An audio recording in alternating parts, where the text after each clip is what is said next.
શ્રી કૃષ્ણ, જય માતાજી, હર હર મહાદેવ। ओम नमः शिवाय। नर्मदा नदी के हर पत्थर में है शिव, आखिर क्यों? प्राचीन काल में नर्मदा नदी ने बहुत वर्षों तक तपस्या करके ब्रह्मा जी को प्रसन्न किया।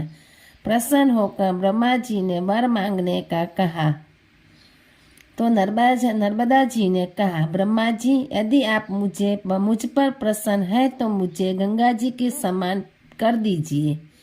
ब्रह्मा जी ने मुस्कुराते हुए कहा, यदि कोई दूसरा देवता भगवान शिव की बराबरी कर ले, कोई दूसरा पुरुष भगवान विष्णु के समान हो जाए, कोई दूसरी नारी पार्वती जी की समानता कर ले और कोई दूसरी नगरी काशीपुरी की बराबरी कर सके तो कोई दूसरी नदी भी गंगा के समान हो सकती है।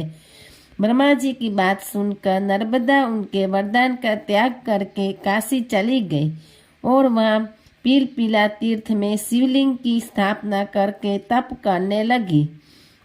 भगवान शंकर उन पर बहुत प्रसन्न हुए और वर मांगने के लिए कहा।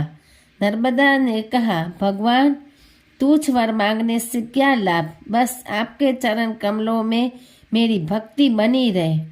नर्मदा की बात सुनकर भगवान शंकर बहुत प्रसन्न हो गए और बोले, नर्मदे, तुम्हारे तट पर जितने भी प्रस्तर खंड एटले पत्थर है वे सब मेरे वर से शिवलिंग रूप हो जाएंगे।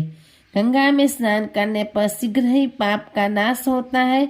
यमुना 7 दिन के स्नान से और सरस्वती 3 दिन के स्नान से सब पापों का नाश करती है, परंतु तुम दर्शन मात्र से संपूर्ण पापों का निवारण करने वाली होगी।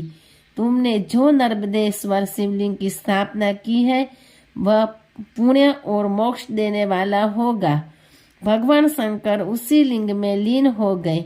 इतनी पवित्रता पाकर नर्मदा भी प्रसन्न हो गई। इसलिए कहा जाता है, नर्मदा का हर कंकर शिव शंकर है। हर हर महादेव।